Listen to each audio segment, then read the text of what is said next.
زینب ایک 11 سالہ لڑکی رمضان کے مہینے میں روزے کے ساتھ ساتھ جانوروں اور پرندوں کا بھی بہت خیال رکھتی تھی۔ وہ جانتی تھی کہ گرمیوں میں روزے کے دوران انسانوں کے ساتھ ساتھ جانوروں اور پرندوں کو بھی پیاس لگتی ہے۔ ایک دن زینب نے دیکھا کہ اس کے گھر کی چھت پر ایک چڑیا بے حال پڑی ہے۔ وہ سمجھ گئی کہ چڑیا کو پیاس لگی ہے۔ زینب فوراً نیچے گئی اور ایک پیالے میں پانی لے کر آئی۔ اس نے احتیاط سے چڑیا کو پانی پلایا۔ چڑیا نے پانی پیا اور پھر پھڑ پھڑا کر اڑ گئی۔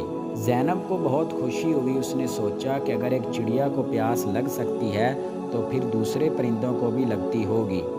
اس نے اپنی امی سے کہا، امی جان، کیا ہم روزانہ چھت پر پرندوں کے لیے پانی رکھ سکتے ہیں؟ امی نے مسکرا کر جواب دیا، بالکل بیٹا، یہ تو بہت اچھی بات ہے۔ اللہ تعالیٰ جانوروں اور پرندوں پر رحم کرنے والوں سے خوش ہوتے ہیں۔ زینب نے روزانہ چھت پر پرندوں کے لیے پانی رکھنا شروع کر دیا۔ اس نے دیکھا کہ مختلف قسم کے پرندے آتے اور پانی پیتے ہیں۔ اسے بہت سکون ملتا۔ ایک دن زینب نے دیکھا کہ اس کے محلے میں ایک بوڑھا شخص سڑک کے کنارے بیٹھا ہے۔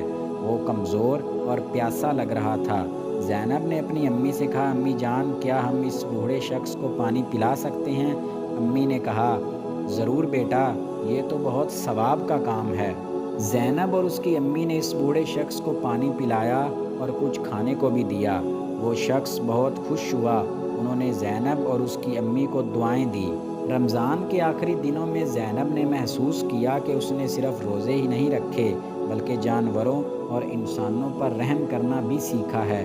اس نے محسوس کیا کہ رمضان ہمیں دوسروں کی مدد کرنے اور رحم دل بننے کا موقع فراہم کرتا ہے۔ اس نے اللہ کا شکر ادا کیا کہ اس نے اسے یہ نیک کام کرنے کی توفیق دی۔